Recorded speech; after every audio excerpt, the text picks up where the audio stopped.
जो हमारा बुरे वक्त में भी साथ दे और परेशानियों से निकाले उसे जिगरी यार कहते हैं। जो हमारा बुरे वक्त में भी साथ दे और परेशानियों से निकाले उसे जिगरी यार कहते हैं। और जो हमारे सही काम में भी अडंगे डाले उसे रिश्तेदार कहते हैं। जय हिंद दोस्तों, क्या हाल है? स्वागत है आप सभी का क्लास 10 हिंदी 2025 बोर्ड एग्जाम के लिए हिंदी का वायरल मॉडल पेपर लेकर आ चुका हूं। ऐसा ही पेपर आपके बोर्ड एग्जाम में आने वाला है, पूरा का पूरा सॉल्व कर लेना, वेरी इंपॉर्टेंट है। आप जानते हो प्रीवियस ईयर क्वेश्चन पेपर बहुत ज्यादा इंपॉर्टेंट होते हैं। फिलहाल मेरे पास ये क्वेश्चन पेपर है। ऐसे ही क्वेश्चन पेपर यूपी बोर्ड आपको प्रोवाइड करता है और 7 सेट बनाए जाते हैं, मतलब हर साल 7 क्वेश्चन पेपर बनाए जाते हैं जो कि अलग अलग जिलों में डिस्ट्रीब्यूट किए जाते हैं। अगर आप ये सातों सॉल्व कर लेते हो तो आप लोगों को मैं गारंटी से कहता हूं कि 99% मार्क्स तक ले आ सकते हो। तो इसी तरीके से मैं आपको सभी विषय के प्रोवाइड कर दूंगा। हिंदी का भी कर रहा हूं, इंग्लिश, सामाजिक विज्ञान, मैथ, साइंस मैथ, है ना, सभी विषय के प्रोवाइड किए जाएंगे। तो पहला क्वेश्चन कहता है शुक्ल युग के लेखक नहीं है। और हाँ, इसका पीडीएफ भी आपको मिलेगा, टेंशन बिल्कुल भी मत लो, ऐसे पढ़ लेना और बोर्ड एग्जाम में 99% ले आना। तो यहाँ पर है शुक्ल युग के लेखक नहीं है। तो शुक्ल युग के लेखक कौन नहीं है भैया? जयशंकर प्रसाद, प्रेमचंद, रामचंद्र शुक्ल या फिर भारतेंदु हरिश्चंद्र। तो आपको पता चल गया होगा भारतेंदु हरिश्चंद्र तो भैया भारतेंदु युग के हैं, तो यही तो है, नहीं है ना? तो यहाँ पर भारतेंदु हरिश्चंद्र हो जाएगा। अगला क्वेश्चन कहता है पूस की रात कहानी के लेखक हैं। तो पूस की रात कहानी के लेखक जयशंकर प्रसाद नहीं है बल्कि मुंशी प्रेमचंद जी हैं, याद रख लेना, ठीक है। तो पूस की रात कहानी के लेखक कौन है? मुंशी प्रेमचंद जी। इनकी सारी की सारी कहानी याद कर लेना, पंच परमेश्वर और भी इनकी एक कहानी है ना। आगे आपका तीसरा क्वेश्चन सिंदूर की होली के नाटककार हैं। तो सिंदूर की होली के नाटककार बिल्कुल सिंपल, आप याद रखना लक्ष्मी नारायण मिश्र जी हो जाते हैं। मैं आपको जल्दी जल्दी बता रहा हूँ, इसको आप नोट कर लेना, है ना। और इसका पीडीएफ डाउनलोड करना चाहते हो तो कहाँ मिलेगा? लर्न मंत्र एप्लीकेशन प्ले स्टोर से डाउनलोड कर लो और वहाँ पर आपको इसका पीडीएफ मिल जाएगा। प्रहार बैच के साथ ज्वाइन हो जाना, ठीक है। अगला क्वेश्चन यहाँ पर कहता है चौथा कि भैया रूस में 25 मास यात्रा व्रत के लेखक हैं। तो जल्दी से आप लोग बताना, रूस में 25 मास यात्रा व्रत के लेखक, यहाँ पर पूछा है यात्रा व्रत। तो अब यहाँ पर आप आसानी से बता सकते हो क्योंकि यात्रा वृत्तांत में ज्यादा फेमस कौन है? राहुल सकृत्यायन जी, ठीक है। बस बिल्कुल सिंपल है, यात्रा व्रत पूछेगा तो राहुल सकृत्यायन की रचना ही ज्यादातर पूछता है, या तो डॉक्टर राजेंद्र प्रसाद। आगे बढ़ते हैं, अगला क्वेश्चन कहता है, अगला क्वेश्चन माटी हो गई सोना संस्मरण के लेखक हैं। तो माटी हो गई सोना संस्मरण के लेखक याद रखना कन्हैया लाल मिश्र प्रभाकर जी हो जाते हैं। चलिए आगे बढ़ते हैं, छठवां क्वेश्चन है रीति काल को अलंकृत काल किस विद्वान ने कहा? तो रीति काल को अलंकृत काल यहाँ पर मिश्र बंधु ने कहा था, ये भी आप याद रख लेना। सारे के सारे याद करने योग्य है ना, ये मैं विकल्प नहीं बताना चाहता, नहीं तो फिर क्या होगा, टाइम ज्यादा लगेगा। उसके बाद यहाँ पर अगला आता है, अगला क्वेश्चन निम्नलिखित में से कौन सी कृति रीतिकालीन कवि देव की नहीं है? तो ऐसी कौन सी कृति जो रीतिकालीन देव की नहीं है? और तो सभी देव की रचनाएं हैं। अब यहाँ पर एक चीज मैं आपको बताता हूँ, देव की जितनी भी रचनाएं उसमें विलास जरूर लगा है। तो ये ट्रिक है याद करने की, विलास याद कर लो, देव की रचनाएं हैं विलास, जैसे भाव विलास, भवानी विलास, रस विलास, ये सभी रचनाएं किसकी हैं? देव की हैं। लेकिन कवि प्रिया किसकी है भैया? कवि प्रिया इनकी रचना नहीं है बल्कि कवि प्रिया केशवदास की रचना है। तो याद रख लेना, कवि प्रिया केशवदास की रचना। तो मैंने यहाँ पर रचना का नाम भी लिख दिया कि भाई केशवदास की है ना। सभी डाउट आपके क्लियर होने चाहिए। अगला क्वेश्चन है भारतेंदु युग की विशेषता यानी प्रवृत्ति नहीं है। तो भारतेंदु युग की विशेषता कौन सी नहीं है? राष्ट्रीयता की भावना तो इनमें थी भैया, सामाजिक चेतना का विकास भी था, अंग्रेजी शिक्षा का विरोध, है ना। तो यहाँ पर आपका विशेषता नहीं है पूछा है, तो ये अंग्रेजी शिक्षा का विरोध तो कर ही रहे थे। काव्य भाषा के रूप में खड़ी बोली का प्रयोग, ये है नहीं है, क्योंकि काव्य भाषा का प्रयोग खड़ी बोली में द्विवेदी युग से प्रारंभ हुआ था, ज्यादातर माना जाता है, ठीक है। तो द्विवेदी युग से प्रारंभ हुआ था, तो ये आपका सही विकल्प हो जाता है। अगला क्वेश्चन है 1943 ईस्वी में प्रकाशित तार सप्तक का संपादन किसने किया और कब हुआ? ये भी पूछ लेता है। तो तार सप्तक का संपादन किसने किया था यहाँ पर? तो याद रखना सच्चिदानंद हिरण्यवर्थन अज्ञे जी ने किया था, है ना। 43 ईस्वी में, 1943, 1843 ऐसे कुछ था ईस्वी काल। आप लोग मुझे कमेंट करके बताना कि भैया ये है। और दूसरा सप्तक के संपादनकार कौन है, संपादक कौन है, तो वो भी बताना। तो यहाँ पर याद रखना अज्ञे जी है, ठीक है। तो अज्ञे जी हो जाते हैं। चलिए आगे बढ़ते हैं। तो आगे आपका आता है, तो यहाँ पर अज्ञे जी ने कब किया था ये कमेंट जरूर करना। राम की शक्ति पूजा किसकी रचना है? सूर्यकांत त्रिपाठी निराला की, जयशंकर प्रसाद की, राम नरेश त्रिपाठी की या महादेवी वर्मा की? जल्दी से कमेंट करके आप लोगों को बताना है, ठीक है। इसका कमेंट करके बताना 10वां क्वेश्चन, उसके बाद मैं आपको इसका आंसर आगे बताऊंगा। चलो बता देते हैं, सूर्यकांत त्रिपाठी निराला, ठीक है। तो याद रख लेना। आगे है 11 नंबर, हाथी जैसा देह, गैंडे जैसी खाल, तरबूजे सी खोपड़ी, खरबूजे से गाल, उपर्युक्त पंक्ति में कौन सा रस है। अब यहाँ पर हमको हंसी आ रही है, जहाँ पर हंसी होती है वहाँ पर कौन सा रस होता है। हास नामक स्थायी भाव होता है, और वहाँ पर रस कौन सा होता है वो मुझे आप लोग कमेंट करके जरूर बताना। मैं देखता हूँ, ठीक है, कितने बच्चे सही विकल्प का आंसर देंगे, क्योंकि मुझे पता है बहुत सारे बच्चे यहाँ पर सही आंसर देंगे। आप लोग देते हो या नहीं कमेंट करके जरूर बताना, ठीक है। आगे बढ़ते हैं, अगला आता है तो मैं इसको छुपा लेता हूँ, देख तो नहीं ली भाई, है ना, नहीं देखे। चलो आगे है आपका 12 नंबर, उस काल मारे क्रोध के तन कांपने उनका लगा, मानो हवा के वेग से सोता हुआ सागर जगा। उस काल मारे क्रोध के, उस समय इतना क्रोध आया, इतना क्रोध आया कि उसका पूरा शरीर कांपने लगा, मानो हवा के वेग से, ऐसा लग रहा था कि हवा के वेग से, हवा के चाल से, है ना, क्या हुआ, सोता हुआ सागर जग गया हो। मनु मानो जनु जानो मनहु जनहु, ये उत्प्रेक्षा अलंकार के वाचक शब्द हैं, यानी ये कोई भी शब्द इनमें से आए तो वहाँ पर उत्प्रेक्षा अलंकार हो जाएगा। तो बस पहचानने की बिल्कुल सिंपल ट्रिक हो गई, ठीक है। मनु मानो मनहु जनहु जनु जानो, ठीक है।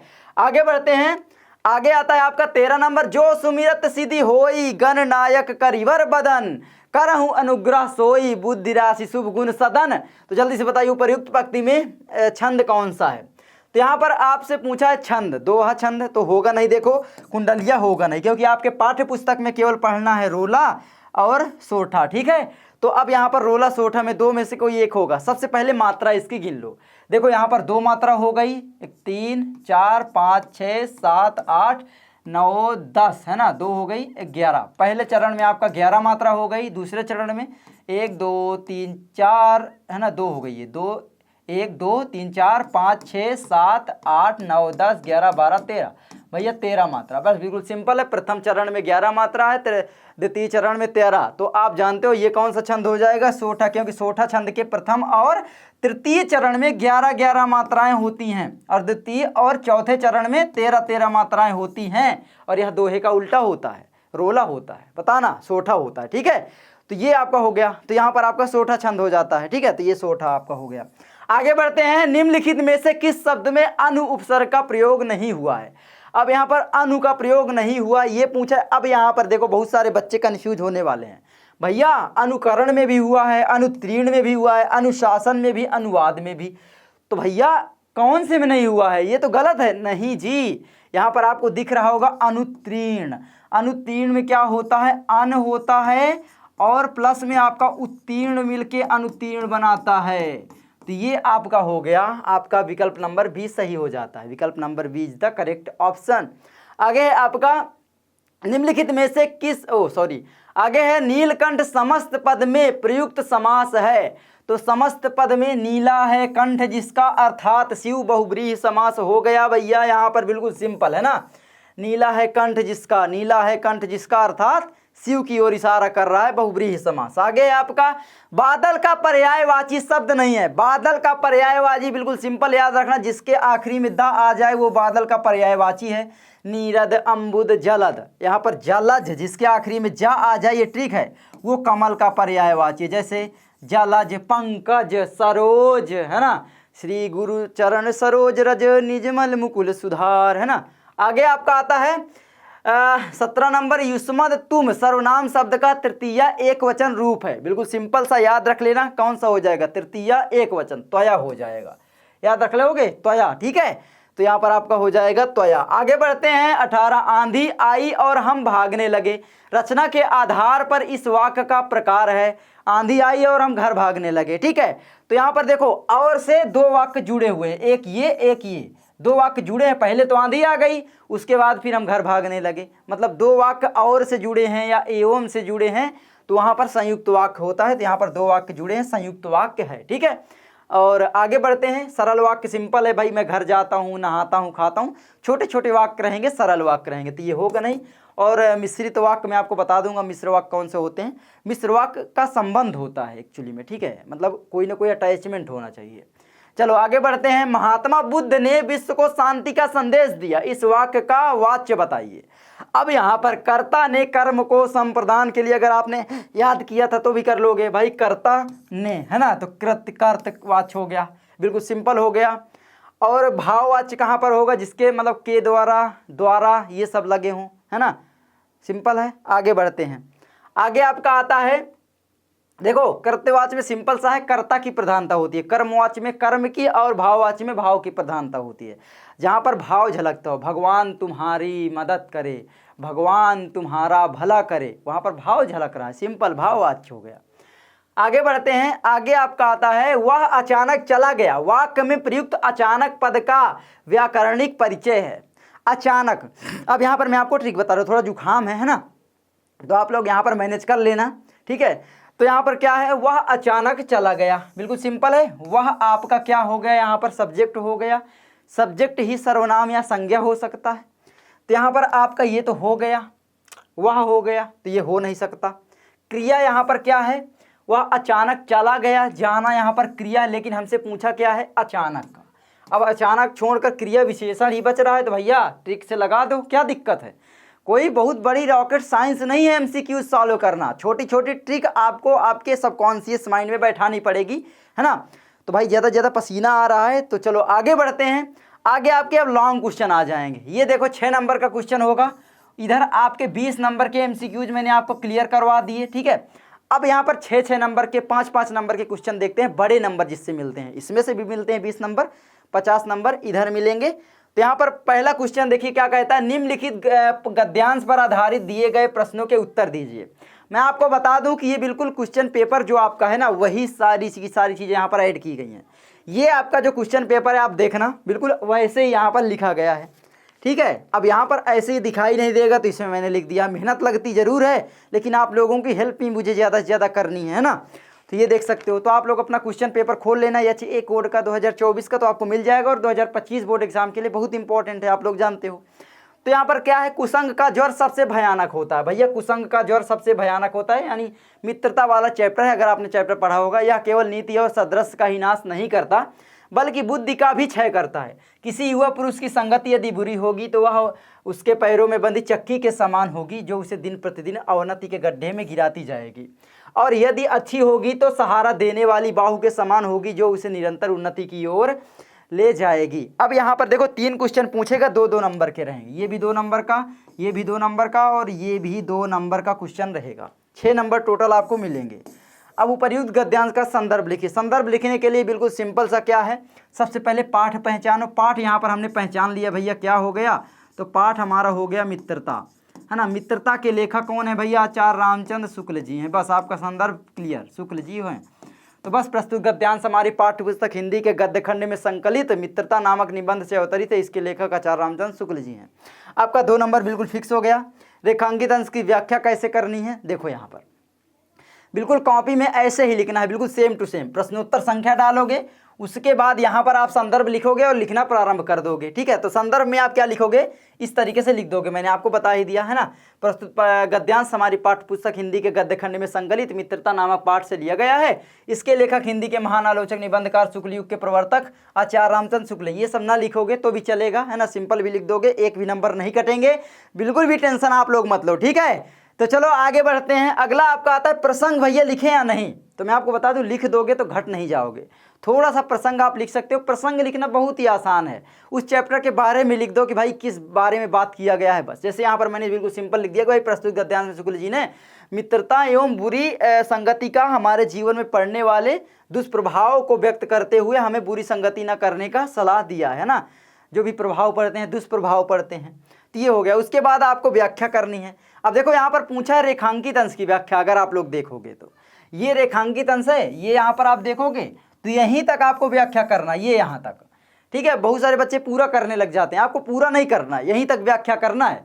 अब यहाँ पर व्याख्या कैसे करोगे, तो देखो बिल्कुल सिंपल है व्याख्या करना, है ना, इस तरीके से कि भाई शुक्ल जी कहते हैं, या लेखक का कहना है कि अपनी भाषा बनाना सीखो, अपने अनुसार बनाना सीखो, बना कर लिखना सीखो। मैं आपको बिल्कुल ही रटवाने की कोशिश नहीं कर रहा हूँ, इसको रट करके कोई फ़ायदा नहीं है, टाइम वेस्ट है, ठीक है। अपने से बनाना सीखो, थोड़ा बहुत पढ़ लो, उसके बाद इधर उधर भी शब्द रहेंगे, कोई दिक्कत नहीं। जैसे मैंने इसको अपनी भाषा में लिखा है कि भाई शुक्ल जी ने कहते हैं कि बुरी संगति घातक ज्वर के समान हानिकारक है ना। तो ये कुसंग का ज्वर सबसे भयानक होता है, उसके अनुसार मैंने यहाँ पर आशय निकाल लिया। जिस प्रकार कोई व्यक्ति भयानक ज्वर से बीमार होता है तो वह ज्वर उसके शरीर के साथ साथ स्वस्थ को भी नष्ट कर देता है एवं कभी कभी जान भी ले लेता है ना। ये मैंने बड़ा सा करने के लिए लिख दिया। तो वह क्या है कि भाई ठीक इसी प्रकार यदि हमारी संगति बुरी होगी तो मन, बुद्धि, विवेक, सदाचार, व्यवहार, नैतिकता आदि सब कुछ नष्ट कर देगी।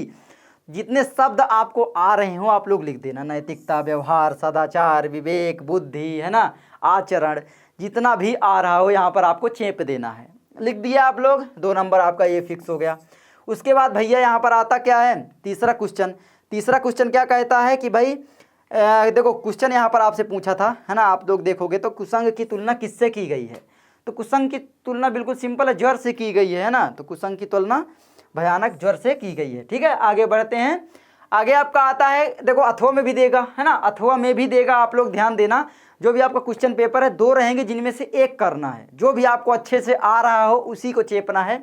तो यहाँ पर आपका है ख नंबर, ये अथवा वाला है। ठीक है, अथवा में है तो मैं इसको भी बताए दे रहा हूँ ताकि आपका ज़्यादा से ज़्यादा तैयार हो जाए, है ना। तो खा है आपका, ईर्ष्या की बड़ी बेटी का नाम निंदा है। जो व्यक्ति ईर्ष्यालु होता है वही व्यक्ति बुरे किस्मत का निंदक भी होता है। जो व्यक्ति भी ईर्ष्या करता है आप लोग देखोगे वो बुरी किस्मत का बहाना बना के हमेशा रोता रहेगा, हमेशा रोता रहेगा। आप लोग अपने समाज में भी देख लेना, आस पड़ोस में भी देख लेना, बिल्कुल सेम पाओगे आप लोग कि भाई जो भी व्यक्ति क्या होता है, ईर्ष्यालु होता है। तो ईर्ष्या की बड़ी बेटी का नाम ही क्या है, निंदा है। जो व्यक्ति ईर्ष्यालु होगा वह निंदक भी होगा, वह दूसरे व्यक्ति का भला नहीं चाहेगा, उसको हमेशा नीचा दिखाने की कोशिश करेगा, है ना, उसका क्या करेगा, बुराई करेगा। तो यहाँ पर वही व्यक्ति बुरे किस्मत का निंदक भी होता है। दूसरों की निंदा वह इसलिए करता है कि इस प्रकार दूसरे लोग जनता अथवा मित्रों की उसमें आ जाएंगे। देखो अब यहाँ पर ये हो गया, यहाँ पर दूसरों की निंदा करता है, यहाँ पर पूरा पढ़ोगे, उसके बाद आंखों से गिर जाएंगे और तब जो स्थान रिक्त होगा उस पर अनायास में ही बैठा दिया जाऊंगा। ठीक है, अब यहाँ पर आपको लिखना है उपर्युक्त गद्यांश का संदर्भ लिखिए, गद्यांश के रेखांकित अंश की व्याख्या कीजिए और ईर्ष्यालु व्यक्ति दूसरों की निंदा क्यों करता है। बिल्कुल सिंपल है, प्रश्नोत्तर संख्या डालोगे यहाँ पर और यहाँ पर लिखना प्रारंभ करोगे। ये देखो, है ना, रामधारी सिंह दिनकर जी इस पाठ के लेखक हैं और इन्होंने लिखा है ईर्ष्या तू न गई मेरे मन से, रामधारी सिंह दिनकर जी का है, आप लोगों को पता होगा। प्रसंग भी ऐसे लिख दोगे, है ना। देखो संदर्भ लिखना तो बिल्कुल आसान हो गया। प्रस्तुत गद्यांश हमारी पाठ्य पुस्तक हिंदी के गद्य खंड में संकलित चैप्टर का नाम है ना, ईर्ष्या तू न गई मेरे मन से नामक पाठ से अवतरित है। इसके लेखक श्री रामधारी सिंह दिनकर जी हैं। बिल्कुल सिंपल हो गया, ये तो बिल्कुल सिंपल हो गया। हाँ जी, प्रसंग कैसे लिखे भैया, प्रसंग बिल्कुल सिंपल है। चैप्टर आप पढ़ोगे तो चैप्टर के बारे में जो भी है उस चैप्टर को लिख दो। जैसे कि यहाँ पर क्या बोला जा रहा है कि इस गद्यांश में लेखक ने ईर्ष्या और निंदा के संबंध को बताते हुए समझाया है कि हमें किसी भी के भी प्रति ईर्ष्या और द्वेष की भावना नहीं रखनी चाहिए, यानी ईर्ष्या का व्यवहार नहीं करना चाहिए, जलन भावना नहीं रखनी चाहिए, है ना। उसके बाद यहाँ पर रेखांकित अंश की व्याख्या आपको करना है। दिनकर जी का कहना है कि जैसे ही किसी के मन में ईर्ष्या की भावना उत्पन्न होती है वैसे ही निंदा के भाव का भी जन्म हो जाता है। जो भी व्यक्ति ईर्ष्यालु होता है वो निंदक भी होता है, ऊपर लिखा गया है। उसी को थोड़ा सा इत्तू सा था, इत्तू बड़ा कर देना है ना, अपनी भाषा में लिख करके। अर्थात भी मैंने बता दिया कि भाई अगर कोई व्यक्ति ईर्ष्यालु होता है तो वह दूसरों की बुराई करने वाला निंदक भी होता है। इसलिए लेखक ने निंदक को ईर्ष्या का बड़ी बेटी का नाम बताया है ना। क्या बोला है, ईर्ष्यालु व्यक्ति को निंदक की बड़ी बेटी बताया है। चलिए आगे बढ़ते हैं। उत्तर में आपको क्या लिखना है, ईर्ष्यालु व्यक्ति दूसरों की बुराई क्यों करता है, क्वेश्चन में था। तो ईर्ष्यालु व्यक्ति दूसरों की निंदा इसलिए करता है जिससे निंदित व्यक्ति समाज की नज़रों में गिर जाए और जो व्यक्ति निंदा करता है वह निंदित व्यक्ति के शीर्ष जगह पर पहुंच जाए, नहीं उसका स्थान ले ले। हम दूसरों की निंदा करेंगे ताकि हम उसकी जगह पर पहुंच जाए। कोई बहुत बड़ा व्यक्ति है, अच्छा काम कर रहा है तो उसकी निंदा करना लोग प्रारंभ कर देते हैं, है ना। तो ये सारी चीज़ें होती हैं। तो यहाँ पर लेखक बताना चाह रहे हैं रामधारी सिंह दिनकर जी। उसके बाद हमारा आता है यहाँ पर 22वां, नीचे दिए गए पद्यांश पर आधारित 3 प्रश्नों के उत्तर दीजिए। पद्यांश में भी अथवा में देगा, 2 क्वेश्चन रहेंगे जिनमें से एक को ही करना है। तो ये भी आपका 6 नंबर का रहेगा। तो चलो यहाँ पर मैं आपको बताता हूँ। सबसे पहला क्वेश्चन यहाँ पर है आपका, देखो 801 या एक कोड में जो आपका दिया गया है वही मैं आपको बता रहा हूँ, फिर मत बोलना।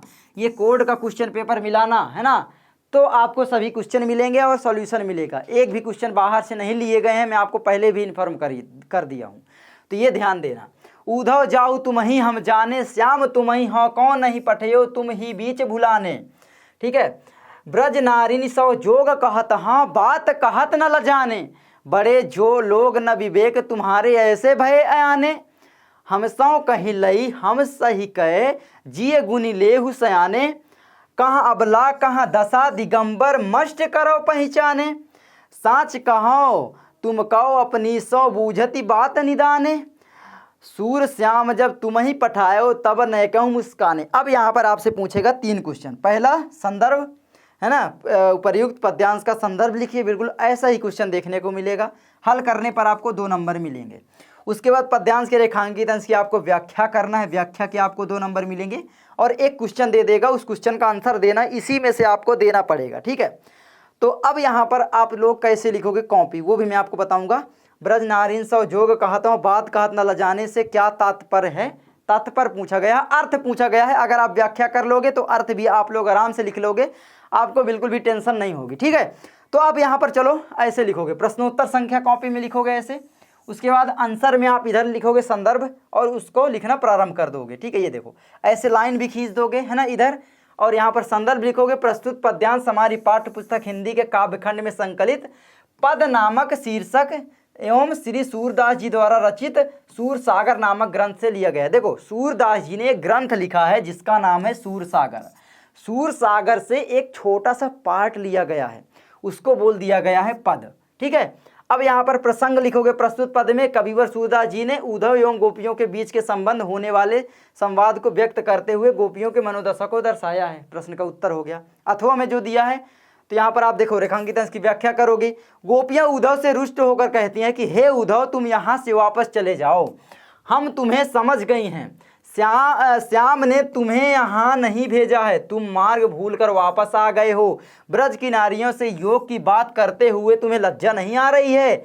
हमें तुम बुद्धिमान और ज्ञानी लगते थे, परंतु तुम में तो विवेक ही नहीं है, इसलिए तुम ऐसी अज्ञानपूर्ण बातें कर रहे हो। तुम ठीक से सोच विचार कर लो। ऐसी बातें हमसे कह दिए तो हमने सहन कर लिया, परंतु ब्रज कि अन्य गोपियों से नहीं कहना, वो लोग सहन नहीं कर सकेंगी।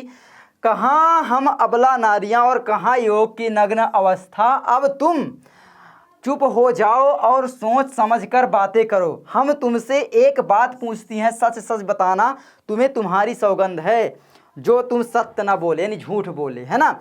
तो अब यहाँ कहा सूरदास जी कहते हैं कि गोपियाँ उद्धव से पूछ रही हैं कि हे उद्धव, जब श्याम ने तुम्हें को यहाँ भेजा है तो थोड़ा तो मुस्कुराए थे या नहीं, पूछ रही हैं।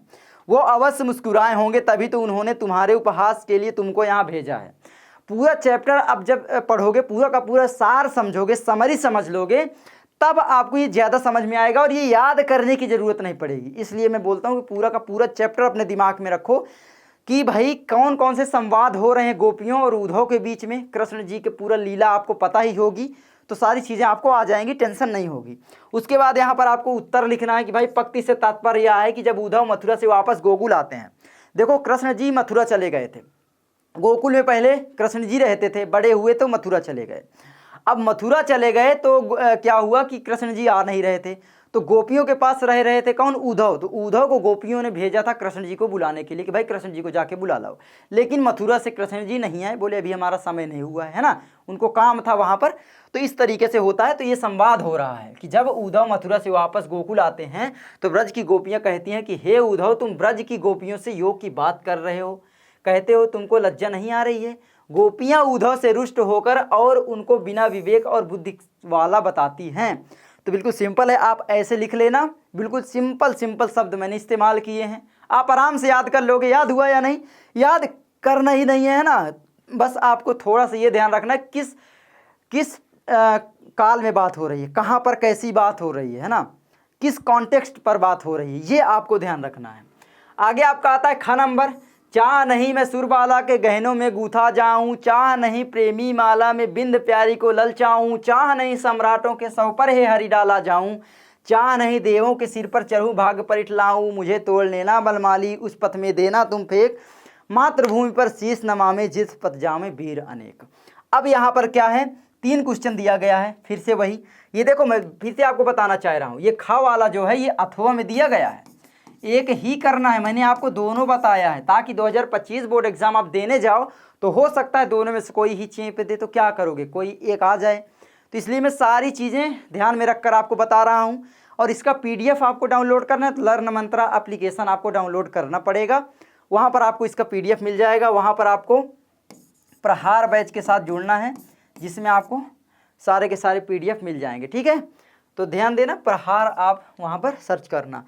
तो अब यहाँ पर देखो उपयुक्त पद्यांश का संदर्भ लिखिए। ये देखो माखनलाल चतुर्वेदी की है और चैप्टर का नाम है पुष्प की अभिलाषा।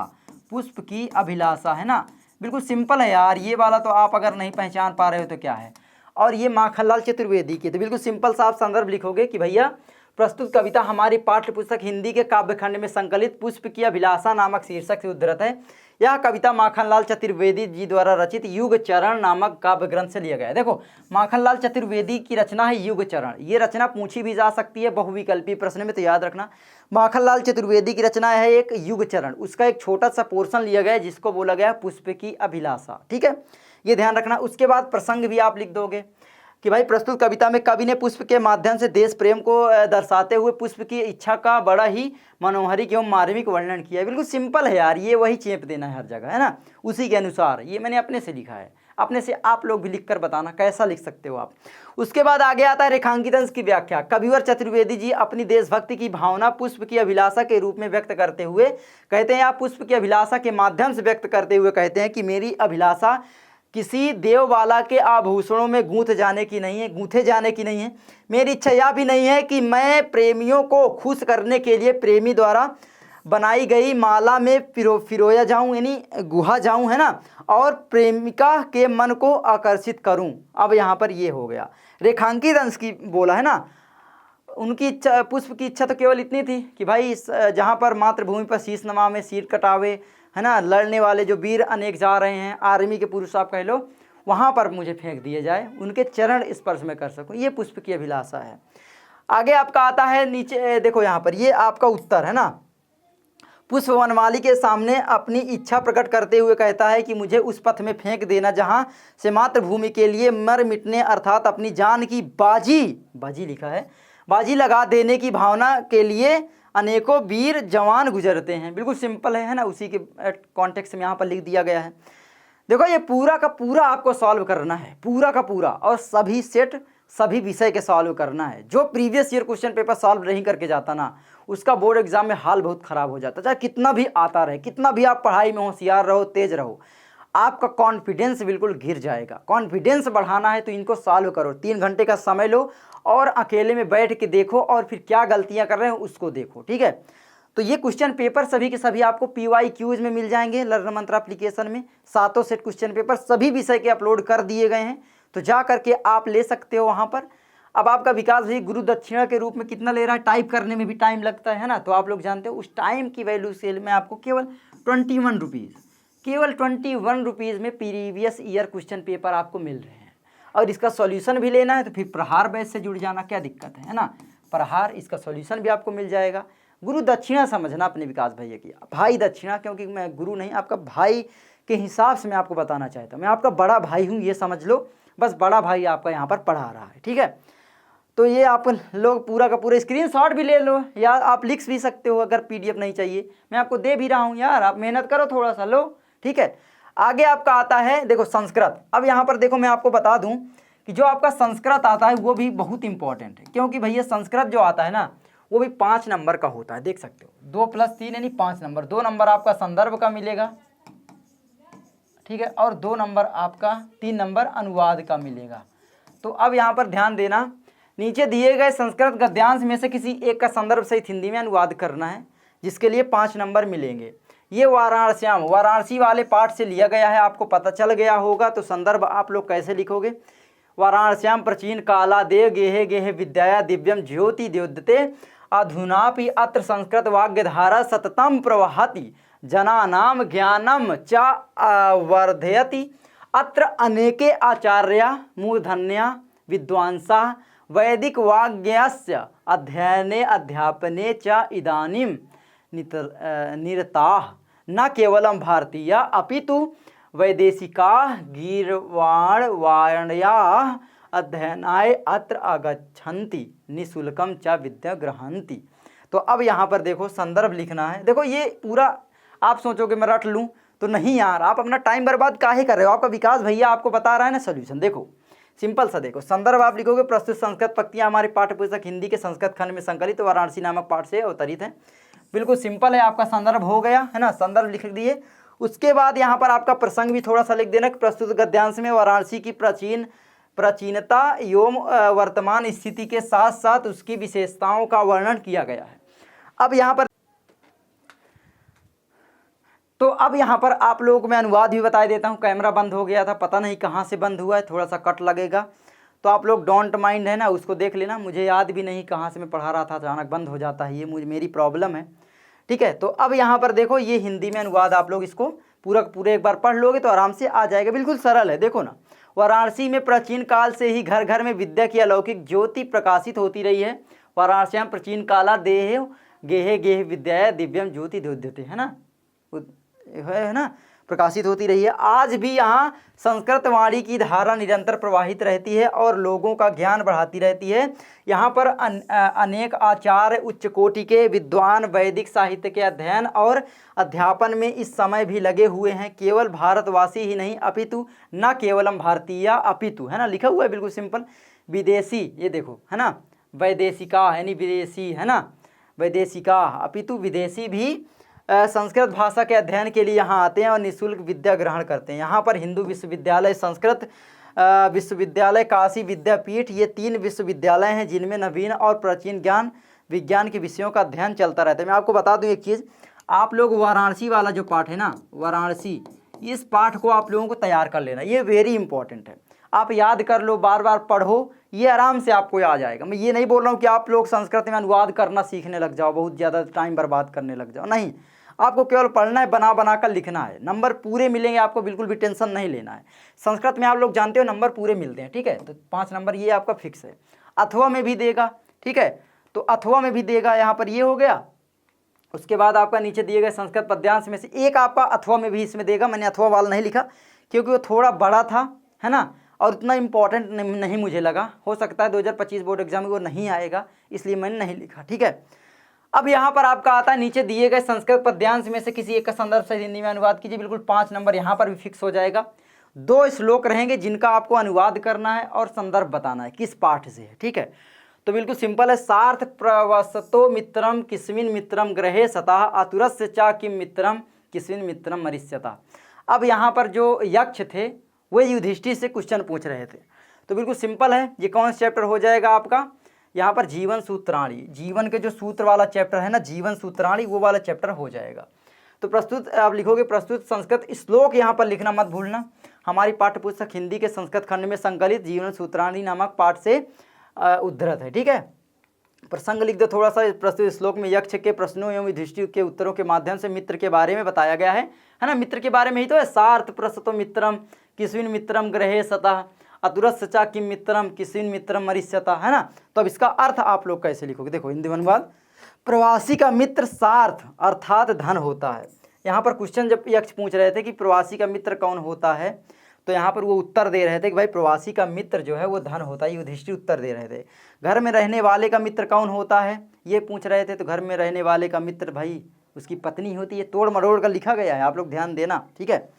रोगी का मित्र कौन होता है और मरने वाला का मित्र कौन होता है, ठीक है। तो ये देखो तोड़ मरोड़ कर यहाँ पर ये दिया गया है। बहुत ही यूपी बोर्ड में चालाकी की जाती है। आप किसी भी श्लोक को याद करके सोचो मैं उसका अर्थ लिख दूं, तो नहीं, ध्यान से पढ़ना पड़ेगा।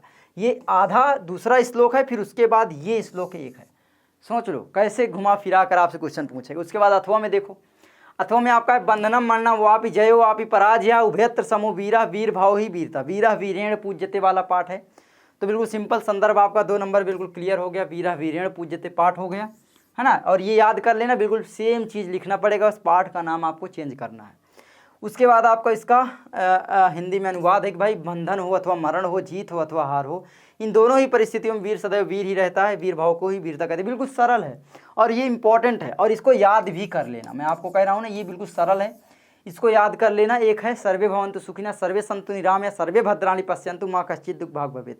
अब याद करने के लिए क्यों बोल रहा हूँ, आप लोगों को पता नहीं होगा तो भैया एक श्लोक भी आता है जो कि लिखना पड़ता है, अभी आगे दिखाऊंगा। 25वां क्वेश्चन आप लोगों को स्वयं तैयार करना है जो कि 3 अंक का होगा और इसको बोला जाता है खंड काव्य।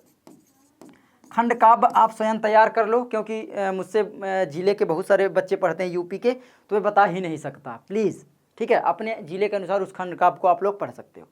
उसके बाद आपका आता है निम्नलिखित लेखकों में से किसी एक लेखक का जीवन परिचय दीजिए और उसकी रचना का उल्लेख करना है। तो यहाँ पर आप देखो जीवन परिचय 5 नंबर का आने लगा है। तो जीवन परिचय मैं आपको सारे बता दिया हूँ, आप लोग सर्च कर सकते हो। आचार्य रामचंद्र शुक्ल का जीवन परिचय बाई लर्न मंत्रा, राजेंद्र प्रसाद का जीवन परिचय बाई लर्न मंत्रा, सभी जीवन परिचय मिल जाएंगे।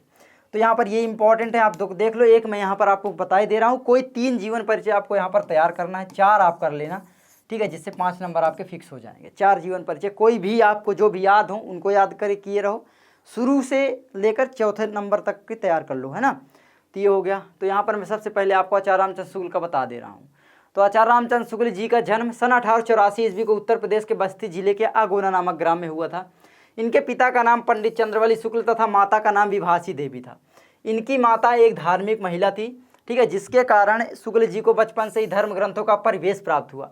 इनकी प्रारंभिक शिक्षा इनके पिता के पास मिर्जापुर में हुई, क्योंकि मिर्जापुर में इनके पिताजी कानून की नौकरी किया करते थे, ठीक है। शुक्ल जी ने इंट्रेंस यानी हाई स्कूल की परीक्षा मिर्जापुर जिले के मिशन स्कूल, ठीक है, से उत्तीर्ण की। इन्होंने इंटर की परीक्षा के लिए इलाहाबाद प्रयागराज में दाखिला लिया, परंतु गणित में कमजोर होने के कारण परीक्षा से पहले ही विद्यालय छूट गया। तत्पश्चात शुक्ल जी मिर्जापुर के न्यायालय में नौकरी कर ली। यह नौकरी इनके स्वभाव के अनुकूल न होने के कारण नौकरी छोड़कर मिर्जापुर के मिशन स्कूल में चित्रकला के अध्यापक हो गए। इसको मैंने अपनी भाषा में, सरल भाषा में लिखा है। अगर आप ऐसे लिखते हो ना, ऐसे याद भी बहुत ही आसानी से हो जाता है, ठीक है। रटने की कोशिश नहीं करना, इसमें से मेन पॉइंट उठाना है और अपने अनुसार बनाते चले जाना है। अध्यापन कार्य करते हुए इन्होंने अनेक कहानी, कविता, निबंध, आलोचना आदि ग्रंथों की रचना की। इनकी विद्वता एवं प्रतिभा से प्रभावित होकर इन्हें हिंदी शब्द सागर के संपादन कार्य में सहयोग के लिए काशी नागरी प्रचारणी सभा में सम्मान सहित बुलाया गया। इन्होंने 19 वर्षों तक काशी नागरी प्रचारणी पत्रिका का संपादन किया। ये इंपॉर्टेंट है, इसको हेडलाइन कर देना, ठीक है। संपादन किया। कुछ समय पश्चात इनकी नियुक्ति काशी हिंदू विश्वविद्यालय में हिंदी विभाग के प्राध्यापक के रूप में हो गई, है ना, हिंदी विभाग के प्राध्यापक हो गए। और कुछ ही समय में हिंदी विभाग के अध्यक्ष भी हो गए। क्या हो गए? हिंदी विभाग के अध्यक्ष भी हो गए, ठीक है। स्वाभिमानी और हिंदी के महान निबंधकार, उपन्यासकार, देखो ये निबंधकार भी थे, उपन्यासकार, आलोचक एवं हिंदी के महान लेखक एवं महान इतिहासकार भी थे, ठीक है। यानी युग प्रवर्तक, शुक्ल युग के युग प्रवर्तक भी कहे जाते हैं। इनका निधन जो है 1941 ईस्वी को हो गया। तो आप लोग इसको तैयार कर लेना। इनकी प्रमुख रचनाएं मैं आपको बता देता हूँ। महत्वपूर्ण रचनाएं जरूरी है लिखना, ऐसे ही लिखना जिससे 2 नंबर आपका बिल्कुल फिक्स हो जाए, ठीक है। 2 नंबर की रचनाएं होंगी, 3 नंबर का जीवन परिचय, टोटल 5 नंबर। और ये रचनाएं आपके MCQs में भी सॉल्व करवाने में मदद करेंगी, आपको पता होगा। तो देखो यहाँ पर क्या है, निबंध में आपका चिंतामणि विचार भी 3 के 2 निबंध हैं इंपॉर्टेंट। आलोचना में रस मीमांसा त्रिवेणी सूरदास। कहानी में 11 वर्ष का समय। इतिहास में हिंदी साहित्य का इतिहास। संपादन इन्होंने हिंदी शब्द सागर, काशी नगरी प्रचारणी पत्रिका और आनंद कादम्बिनी का संपादन किया। अब हो सकता है बहुविकल्पी पूछ ले, इनमें से आनंद कादम्बिनी पत्रिका का संपादन किसने किया, विकल्प दे देगा। तो आप लोगों को ये याद कर लेना है, वेरी इंपॉर्टेंट है, सभी के सभी याद करना है, ठीक है, सभी। उसके बाद आपको ये थोड़ा सा पॉइंट लिख देना है जिससे आपको पूरा का पूरा नंबर मिल जाए, ठीक है। ये साहित्यिक परिचय कहलाता है, आप कह लो, ठीक है। तो आप लोग स्क्रीनशॉट लेके पढ़ लेना, ठीक है। चलो आगे बढ़ते हैं। आगे आपका आता है देखो कवि परिचय। कवि परिचय में भी आपको कोई 4 जीवन परिचय याद कर लेना है, 4 याद करना है। मैं आपको बता देता हूँ कौन कौन याद कर लो। सूरदास जी का कर लो, बिहारी लाल का कर लो, ठीक है, सूरदास हो गए। तुलसीदास तो इंपॉर्टेंट है ही, उनको काहे भूले जा रहे हैं। तुलसीदास, कोई भी क्वेश्चन पेपर फिर आपको जीवन परिचय तैयार करने की जरूरत नहीं है, ठीक है। तो ये हो गए सूरदास, तुलसीदास, बिहारी लाल, और एक हो जाएंगे महादेवी वर्मा, ठीक है, और एक हो जाएंगी सुमित्रानंदन पंत जी, ठीक है। बस इतना याद। रसखान का भी कर सकते हो। आगे बढ़ते हैं। आगे आपका ये आप ले लो, ठीक है। ये मैंने सूरदास जी का जीवन परिचय आपको बता दिया, स्क्रीनशॉट ले लो, बस बिल्कुल सिंपल है। अष्टछाप के सर्वश्रेष्ठ कवि सूरदास जी का जन्म सन 1478 ईस्वी को 1535 विक्रमी के लगभग आगरा से मथुरा जाने वाली सड़क के पास रूनकता नामक ग्राम में हुआ था। कुछ विद्वान इनका जन्म दिल्ली के निकट सीही नामक गांव को भी मानते हैं। इनके पिता का नाम रामदास सारस्वत तथा सूरदास जी जन्मान थे या नहीं, इस विषय में भी विद्वानों में मतभेद हैं। विद्वानों का मानना है कि सूरदास जी ने कृष्ण की बाल लीलाओं का इतना मनोहरी एवं स्पष्ट चित्रण किया जो कि आंखों के प्रत्यक्ष देखे बिना संभव हो ही नहीं सकता, है ना, ये यहाँ पर बोला गया है।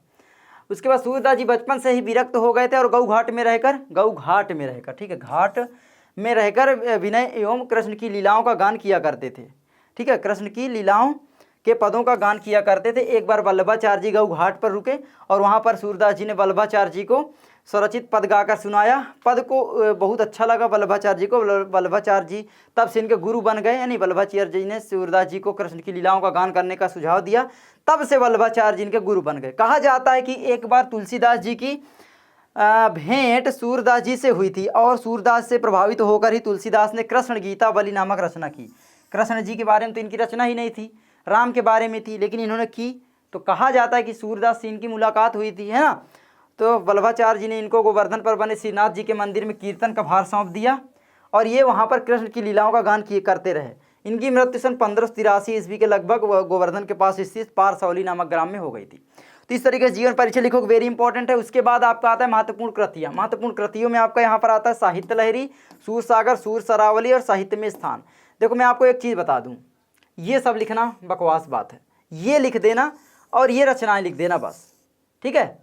साहित्य लहरी, सूरसागर, सूर सरावली, इनकी 3 इंपॉर्टेंट रचनाएं मिलती हैं।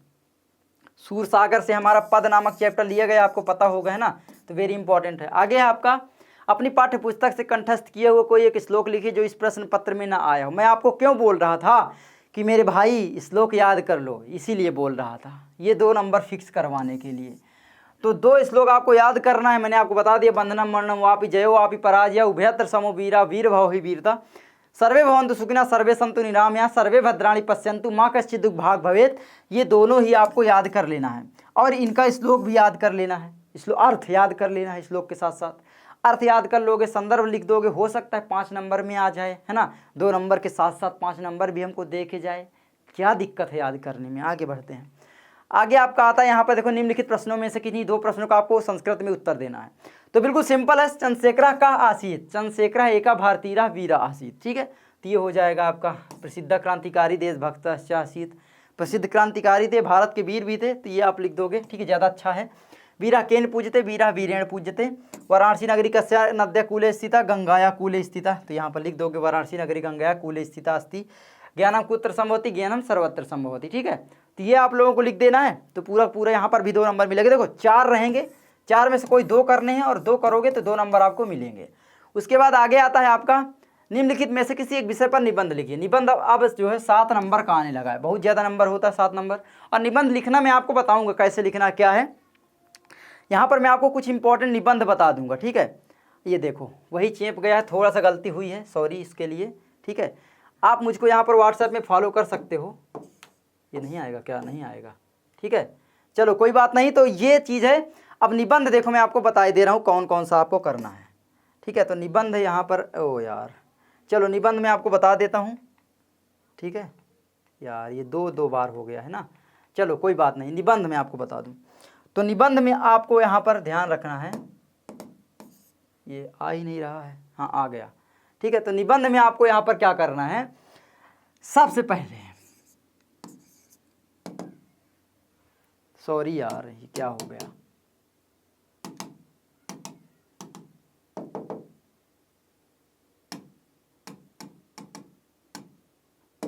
हाँ अब यहाँ पर आप लोग देखो निबंध में आप लोगों को क्या क्या तैयार करना है। सबसे पहले आपको तैयार करना है एक तो आपका देश प्रेम या स्वदेश प्रेम, ये वेरी इंपॉर्टेंट है। एक आप विज्ञान पर तैयार कर सकते हो, विज्ञान पर।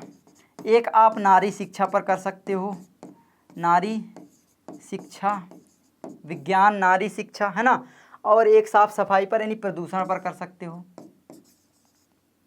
अब देखो विज्ञान का मतलब है विज्ञान अभिशाप है या वरदान है, ये सभी कोई भी क्वेश्चन आ सकता है। तो निबंध को केवल पढ़ा जाता है और 2 से 3 पेज में बना बना कर लिखा जाता है, बिल्कुल सिंपल है। निबंध में तो एक भी नंबर नहीं कटने चाहिए मेरे हिसाब से, थोड़ा बहुत प्रैक्टिस करना होता है, आराम से आप लोग कर लोगे। खुजली हो रही है क्योंकि भाई पसीना बहुत आ रहा है मुझे, पंखा चलाया नहीं हूँ ताकि आपको आवाज़ अच्छी आए, है ना। तो बस आई होप आपको वीडियो अच्छी लगी होगी। अगर अच्छी लगी तो प्लीज़ वीडियो को लाइक करना, चैनल पर नए हो चैनल को सब्सक्राइब करना। मैं मिलता हूँ आपसे किसी नेक्स्ट वीडियो में दोस्तों। हम डेली अब लाइव करने वाले हैं 6 बजे से 7 और 7 से 8, मतलब 6 बजे के बाद से हम लाइव आएंगे। तो लाइव में भी बने रहा करना, ठीक है। तो अब हम लाइव आना शुरू कर देंगे जिसमें हम आपको विज्ञान, गणित मैं ही पढ़ाऊँगा, अकेला हूँ, सामाजिक विज्ञान, हिंदी, ये 4 विषय पढ़ाए जाएंगे। तो बिल्कुल भी टेंशन मत लेना, आपका विकास भैया पूरा कवर कर लेगा, ठीक है। वो टेंशन मत लेना, मेहनत मुझे चाहे इतनी लग जाए, बस आप लोगों की पढ़ाई अच्छी होनी चाहिए।